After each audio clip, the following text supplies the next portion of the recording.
ஸ்ரீமாத்ரே நமக.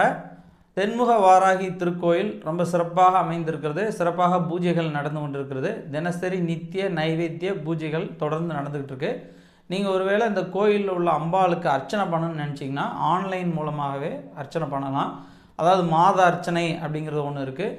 இல்லை உங்களுக்கு ஏதாவது ஒரு சுப காரியம் நடக்கணும், கல்யாணத்துக்காண்டி பண்ணணும், குழந்தை பாக்கியத்துக்காண்டி பண்ணணும், இல்லை இடம் விற்க மாட்டேக்கு, இப்படி ஏதாவது ஒரு சின்ன சிக்கல்கள் இருந்தால் அதுக்காக வேண்டி நம்ம பிரார்த்தனை பண்ணி சங்கல்பம் பண்ணி உங்களுக்கு அர்ச்சனை பண்ணி அந்த வீடியோவும் அனுப்புவோம். வாட்ஸ்அப்பில் வீடியோ அனுப்புவோம். அதே போல் பிரசாதமும் உங்களுக்கு அனுப்பிச்சி வைப்போம். தபால்லையோ அல்லது கொரியர்லையோ அனுப்பிச்சி வைப்போம். அப்படி உங்களுக்கு தேவைப்படுது, நம்ம ஸ்ரீ வாராகி கோயிலில் நம்மளும் அர்ச்சனை பண்ணணும், அந்த பூஜையில் கலந்துக்கணும் அப்படின்னு நினச்சிங்கன்னா கீழே இருக்கக்கூடிய இந்த நம்பரில் வாட்ஸ்அப்பில் தொடர்பு கொள்ளுங்கள். அதே போல் அம்பாளுடைய அனுகிரகம் கிடைப்பதற்கு உங்களால் முடிந்த ஏதாவது பொருட்களாகவோ பணமாகவோ கொடுத்து உதவுங்கள். நன்றி. ஸ்ரீமாத்ரே நமக. அம்பாளுடைய அனுகிரகத்தால் இந்த வீடியோவில் உங்களை சந்திக்கக்கூடிய வாய்ப்பு கிடைத்தது, மகிழ்ச்சி. துளசி வீட்டில் எப்படி வைக்கணும், துளசி வழிபடுவதோட நோக்கம் என்ன, துளசினால் நமக்கு என்ன பலன், இதுதான் நிறைய பேர் கேட்டுகிட்டே இருக்க ஒரு கேள்வி. துளசி ஒரு தெய்வ மூலிகைன்னு சொல்லுவாங்க. தெய்வ கடாட்சத்தை தரக்கூடியது. குறிப்பாக லட்சுமி கடாட்சத்தையும் சகல ஐஸ்வர்யங்களையும் தரக்கூடியது. லட்சுமி வாசம் செய்யக்கூடிய முக்கியமான பொருட்களில் ஒன்று துளசி. அதாவது லட்சுமி துளசியில் பரிபூர்ணமாக இருக்கிறாங்க அப்படின்னு சொல்லுவாங்க. முப்பெரும் தேவியர்கள், நீங்கள் எல்லாருமே நவராத்திரி உங்களுக்கு தெரிஞ்சிருக்கும், நவராத்திரி பற்றி தெரிஞ்சிருக்கும். 3 தேவியர்கள், சரஸ்வதி, லட்சுமி, அப்புறம் அம்பாள், 3 பேரும் இணைந்து அலைமகள், கலைமகள், மலைமகள் 3 பேரும் சேர்ந்து மகிஷாசுரனை வதம் பண்ணுறாங்க. அதான் முப்பெரும் தேவியர் 3 பேர் இணைகிறாங்க. அப்புறம் அந்த 3 பேரும் பிரிகிறாங்க. அடுத்து பிரியும்போது அம்பாள் சொல்கிறாங்க, மலைமகள் சொல்கிறாங்க, நான் கங்கையாக மாறி எல்லாருடைய பாவங்களையும் நீக்க போகிறேன். கங்கையாக எல்லோரும் அதில் குளிக்கிறவங்களுக்கு பாவங்களை நீக்க போகிறேன், மனிதர்கள் செய்யக்கூடிய பாவங்களுக்கு விமோச்சனம் கொடுக்க போகிறேன் அப்படின்னு கங்கையாக மாறும். சரஸ்வதி நதியாக மாறி எல்லாருக்கும் கல்வி சாலைகள், ஞானம், அறிவு, திறமைகளை கொடுக்க போகிறேன் அப்படின்னு மாறுறாங்க.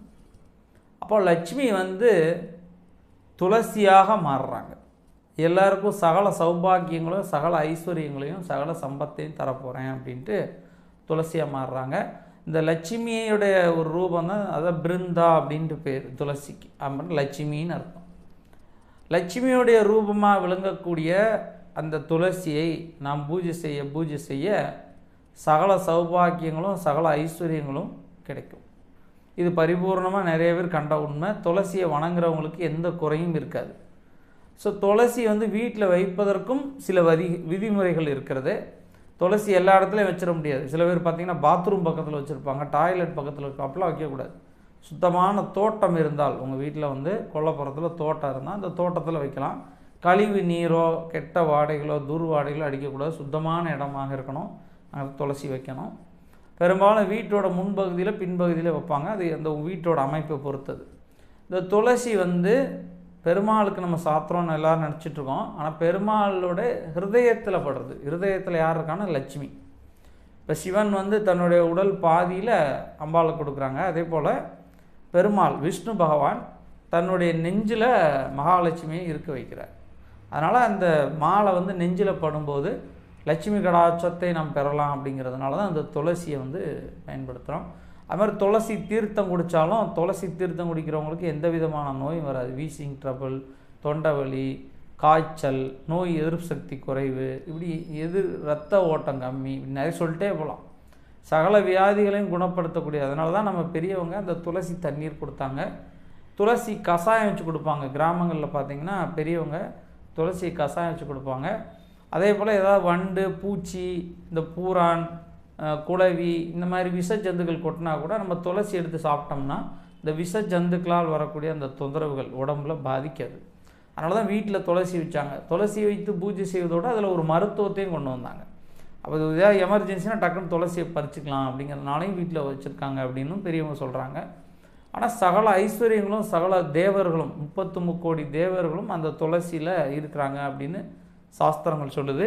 அதே போல் துளசி எங்கே இருக்கிறதோ, துளசியை வணங்குறாங்களோ அவங்களுக்கு லட்சுமி கடாட்சம் எப்போதும் பரிபூர்ணமாக இருக்கும். உங்களுக்கு ஒருவேளை வாய்ப்பு இருந்தால், உங்கள் வீடு சுத்தமாக இருந்தால் துளசி வைங்க. ஒருவேளை அடுக்குமாடி எங்களுக்கு அப்பார்ட்மெண்ட்டாக இருக்கனாலும் துளசி மாடம் வாங்கி அதில் மண் வச்சு சின்னதாக துளசி வைங்க. துளசி வச்சு அந்த துளசி வளர வளர உங்கள் வீட்டில் லட்சுமி கடாட்சம் வளரும், சகல ஐஸ்வர்யங்களும் வளரும். அப்படி ஒரு நண்பர் வீட்டுக்கு நான் போயிருந்தப்போ அவங்களுக்கு துளசி வைப்பதற்கு வாய்ப்பே இல்லை. ஒரு சின்ன ரூம் தான், அப்பார்ட்மெண்ட்டு. அவங்க என்ன பண்ணியிருந்தாங்கன்னா, பூஜை அறையிலே துளசியை வரைந்து, சின்ன துளசி மாடம் வச்சு அதில் வரைஞ்சி அது துளசியை வணங்கினாங்க. ஏன்னா அவங்களுக்கு வழி இல்லை, வேறு வழி இல்லை. அது வெளிநாடு ஆக்சுவலாக, அங்கே வைக்கவும் முடியாது. துளசி வச்சாலும் அங்கே வெளியே வைக்க முடியாது. அதனால் உள்ளேயே வரைஞ்சி துளசி மாடத்தை வச்சு பூஜை செஞ்சுக்கிருந்தாங்க. ஏதாவது ஒரு ரூபத்தில் நம்ம துளசியை வணங்கணும்னு அவருக்கு ஆர்வம், அப்படி செஞ்சுக்கிருந்தார். அதனால் நீங்கள் துளசியை வணங்க வணங்க உங்களுக்கு லட்சுமி கடாட்சம் நிலவும், சகல ஐஸ்வர்யங்களும் கிடைக்கும்.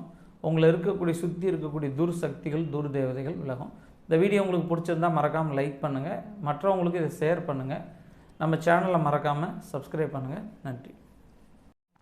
ஸ்ரீ மாத்திரை நமக. அம்பாளுடைய அனுக்கிரகத்தால் தெய்வீக பொருட்கள் சில விஷயங்களை நம்ம வாங்கி மக்களுக்கு கொடுக்கலாம் அப்படிங்கிற உயர்ந்த நோக்கோட கொடுத்துக்கிட்டு இருக்கோம்.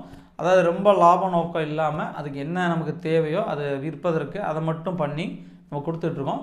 அதாவது கருங்காலி மாலை, ருத்ராட்ச மாலை, ஸ்படிக மாலை, தேவதாரு மாலை, இப்படி கோமதி சக்கரம், பழம்புரி சங்கு, சோவிகள், மகாலட்சுமி சோழி, ஆடலா சோழி, இல்லை ராஜ சோழி, கௌரி சோழி, பைரவ சோழி, இப்படி சோழிகள் விற்றுட்ருக்கோம்.